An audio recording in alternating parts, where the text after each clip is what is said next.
भय से, प्रलोभन से, सत्ता की ताकत से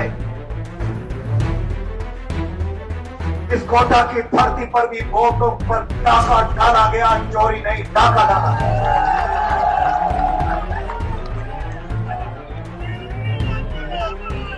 बहुत सारे लोग राहुल जी के वोट चोरी के नारे के खिलाफ सोशल मीडिया पे बकवास करते रहते हैं। हिंदुस्तान की संविधान की व्यवस्था, सारे देश की सारी व्यवस्था आम आदमी के लिए बनी हुई व्यवस्था, संविधान की सारी ताकत आम आदमी में, और उस आम आदमी को अपने ताकत का प्रदर्शन करने के लिए अमित जी आप मत बोलिए, मौका मिलता है वोट करूं, जनता के हित में काम करेंगे, मौका देंगे, जनता के हित में काम नहीं करेंगे, उखाड़ कर फेंक देंगे। सारी की सारी ताकत वोट के रूप में जनता के हाथ में नहीं, लेकिन उस जनता के हाथ में नहीं, इस ताकत को सत्ता की ताकत के मुद्दे भय से, प्रलोभन। अगर तुमने कांग्रेस पार्टी के पक्ष में मतदान किया तो संवैधानिक संस्थाओं का जिस प्रकार से उपयोग होता है, बदलना, ये वोटों की चोरी बदलना, ये वोटों की चोरी है या वोटों पर डाका है। और मैं जिम्मेदारी से कह रहा हूं, ये सारे के सारे, मैं जिम्मेदारी से कह रहा हूं, ये सारे के सारे चारों स्तंभ और सारे प्रजातंत्र की व्यवस्था रेशम से भी बारीक उस जनता के विश्वास के सेतु पर टिका हुआ है, जिसका तुम सरेआम चुनाव में खून करते चले जा रहे हो। और अगर ये विश्वास डोल गया तो सारा प्रजातंत्र लड़खड़ा जाएगा, सारा प्रजातंत्र, जनता का।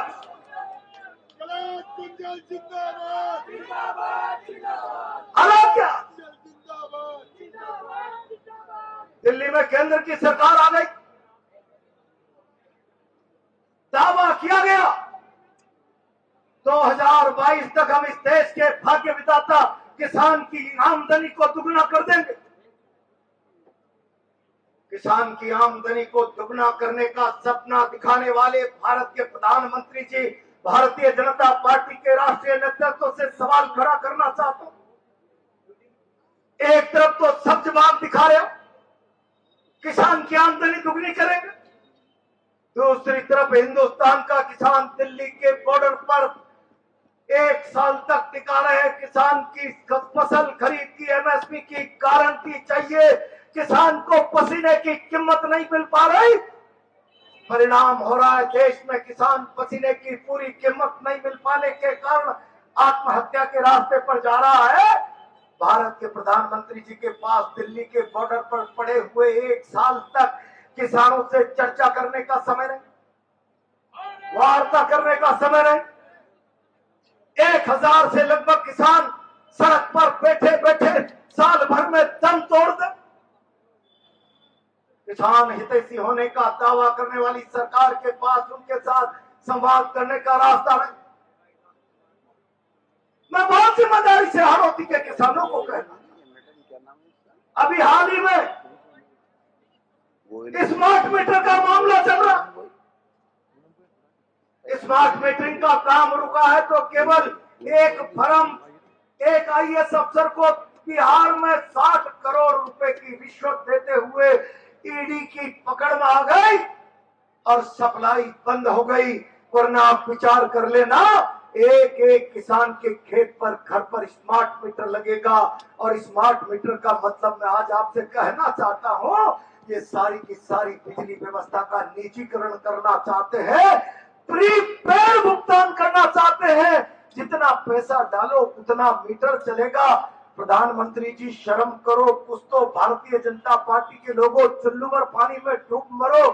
एक तरफ तो तुम कहते हो 2024 के लोकसभा के चुनाव में बड़े गर्व से भारत के प्रधानमंत्री कहते हैं मैं 80 करोड़ लोगों को 5 किलो गेहूं भरने का देता हूं।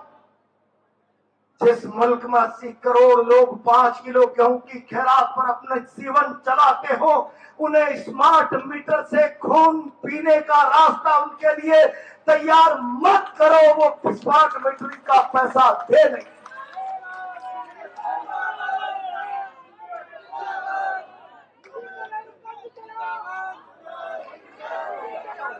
और प्रधानमंत्री जी शायद आप भूल रहे हैं, कुछ समय पहले स्मार्ट मीटरिंग के मामले में भारत के सर्वोच्च न्यायालय का फैसला आया। बिजली आवश्यक वस्तु है, बिजली डेवलपमेंट के लिए आवश्यक है, बिजली जीवन के लिए आवश्यक है। इसका व्यवसायीकरण नहीं किया जा सकता, इसका निजीकरण नहीं किया जा सकता। सरकारों को बिजली के मामले में उत्तरदायित्व की भावना समझनी होगी। आम जनता के जरूरत की वस्तु समझकर इसको व्यवसायिक नजरिए से हटकर काम करना पड़ेगा। ये सुप्रीम कोर्ट ने टिप्पणी की। मैं सवाल छोड़ना चाहता हूं, सुप्रीम कोर्ट की टिप्पणी के बाद एक मजदूर जो सुबह कमाता है शाम को खाता है, जून के महीने में रात के 12 बजे उसकी बिजली का प्रीपेड का पैसा खत्म हो गया, तो क्या रात के 12 बजे ऑनलाइन पेमेंट करेगा, रिचार्ज करेगा?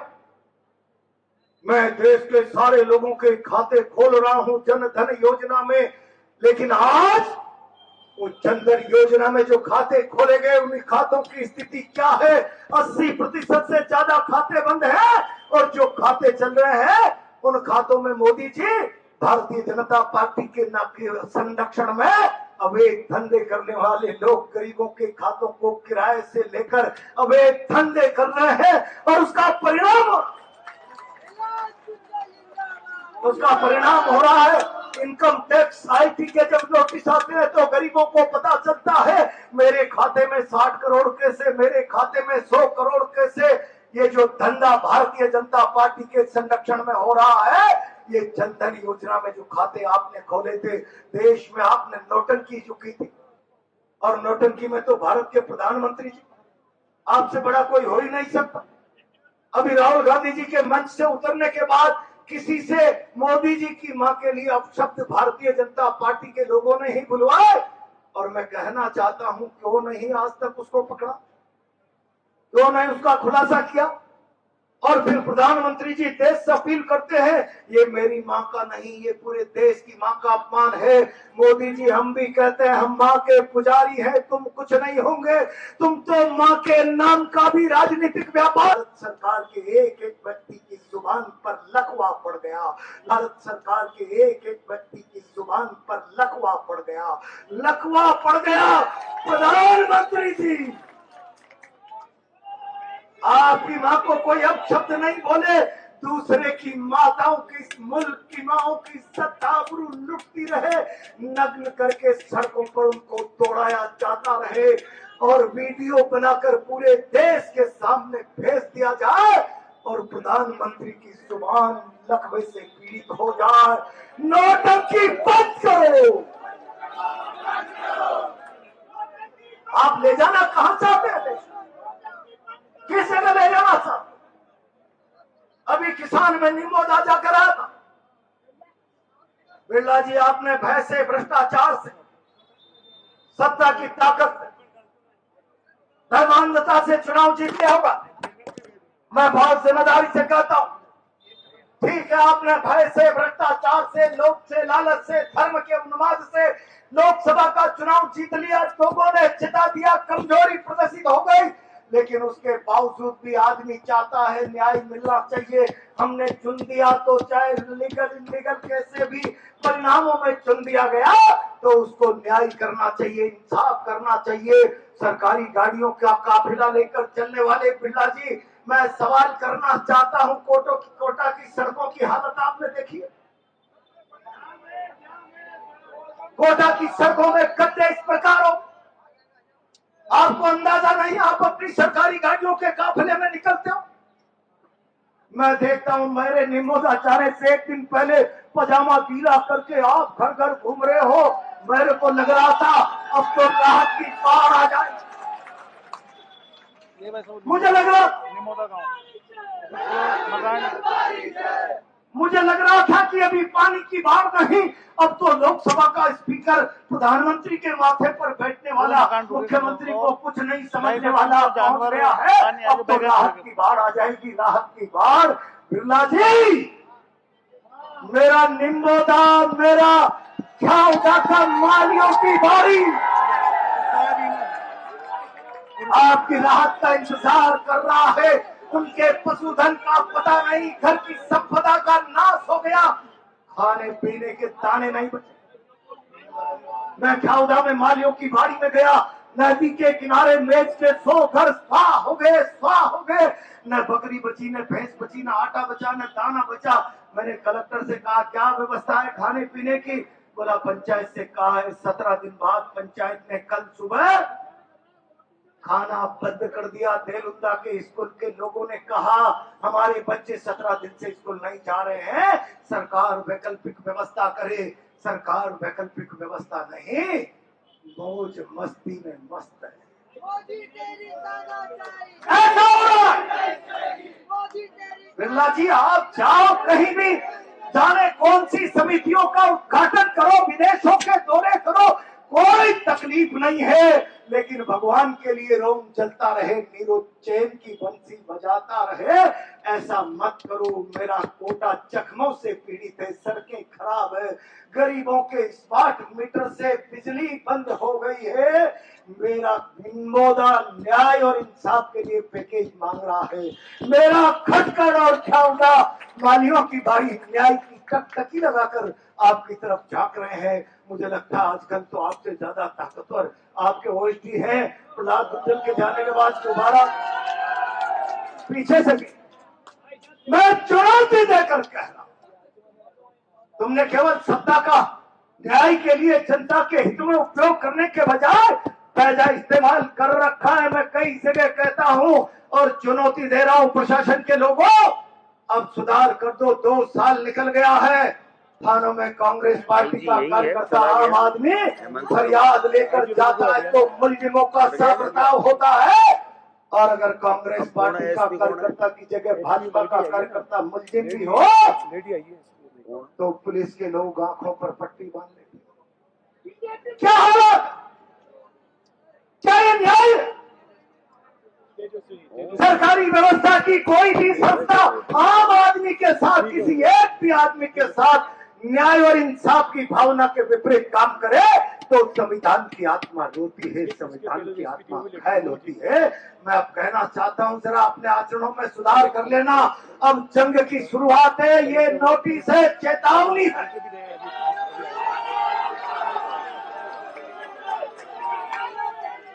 और अगर आपने भविष्य में जनता के साथ बैठ जाए थोड़ी देर, भविष्य में जनता के साथ न्याय और इंसाफ करने के बजाय दादागिरी करने की कोशिश की, कांग्रेस के कार्यकर्ता के साथ अपराधियों का साथ सलूक किया तो ईंट से ईंट बजा देंगे। ये बैरिकेड्स लगाकर मेरी बात सुन लेना, या तो आचरण सुधार लेना, आचरण नहीं सुधारा तो तुम समझो हम अनुशासन में विश्वास करते हैं, प्रजातंत्र में हमारा भरोसा है, संविधान में हमारी आस्था है, इसलिए हमारे प्रदेश अध्यक्ष की अगुवाई में हम शांतिपूर्ण प्रदर्शन कर रहे हैं। अगर चुनौती हो गई, बात फंस गई, अन्याय किया तो तुम्हारे बैरिकेड को पता नहीं लगेगा। आपकी मैं चुनौती देकर कह रहा हूं, मेरी आवाज किसी माई के लाल अफसर तक जा रही हो तो इस सत्ता के संरक्षण में इतना सुरक्षित महसूस मत करो। अब की बार इन बैरिकेडों को उखाड़ कर फेंक देंगे। ये जनता कलेक्ट्री की तरफ बढ़े, जनता आपकी तानाशाही का चेहरा देख रही, आपका प्रजातंत्र में विश्वास नहीं, आपने विरोध की आवाज को ताले लगा दिए। लोकसभा में विपक्ष का नेता बोलता है, माइक बंद कर दिया जाता है, वो माइक बंद नहीं होता। संविधान की आत्मा रोती है, भारत का प्रजातंत्र रोता है। वो अभिव्यक्ति की स्वतंत्रता का जब खून होता है तो संविधान आंसू टपकाता है, लेकिन आपको संविधान से कोई लेना देना नहीं। मैं चुनौती पूर्वक कह रहा हूं, सुधार कर लो, सुधार कर लो।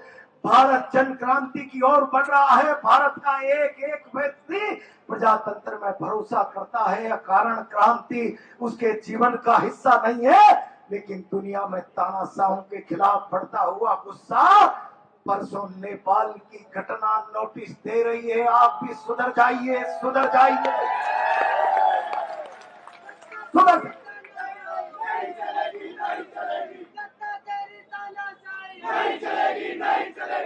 मित्रों, मैं तो इस मन से कहना चाहता हूं, कल हमारे दोनों अध्यक्ष जाकर कलेक्टर को ज्ञापन देंगे, आज नहीं। अतिवृष्टि से ऊंट के मुंह में छीरा नहीं। जितना नुकसान हुआ है एक एक व्यक्ति की पैकेज से भरपाई पूरी की जाए। लाखों हेक्टेयर जमीन पड़त रह गई। अरे ये जब खरीफ की फसल किसान बोता है तो फसल नहीं बोता, उसके सामने नवंबर दिसंबर की देवउठनी पर बेटी के हाथ पीले करने का सपना होता है, वो सपना चूर चूर हो गया। क्या करो बिरला जी, आ जाएंगे राखी के दिन, बहनों से राखी बांधेंगे। लखपति दीदी बहनों से राखी बनाने की नौटंकी करने वाले बिरला जी, आप सक्षम और समर्थ आदमी हो तो 1 लाख 1.5 लाख हेक्टेयर जमीन मेरी हाड़ौती में पड़त रह गई। उस जमीन के मालिक की बेटी के पीले हाथ कैसे होंगे? बताओ, आपकी सरकार क्या करने जा रही है? बंद करो ये नाटक, ये बेईमानी पूर्ण ढंग बंद करो, सर्वे कराओ, पैकेज दो, और ये संविधान की आत्मा पे खंजर मारना बंद करो। कोटा के साथ न्याय अन्याय।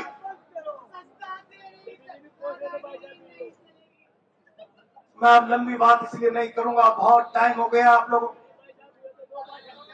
मैं अब जिम्मेदारी बैठ जाइए,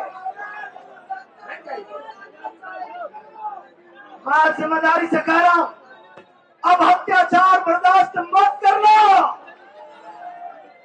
अब अत्याचार होंगे तो प्रहलाद गुंजल जान की बाजी लगा देगा आपके साथ।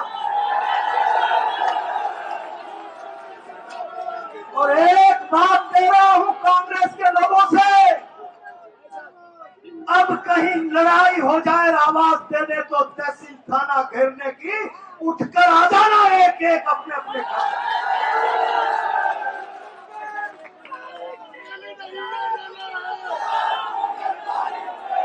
अब इस तानाशाही पर लगाम लगाएंगे, तानाशाही पर लगाम लगाएंगे। इस वोट चोरी, लोगों के अधिकारों का खून करने वाली सरकार को बेनकाब करेंगे। इनके चेहरे का नकाब उतारकर सड़क पर फेंक देंगे और हाड़ौती के साथ न्याय हो, इस बात की लड़ाई अब पूरी ताकत के साथ लड़ेंगे।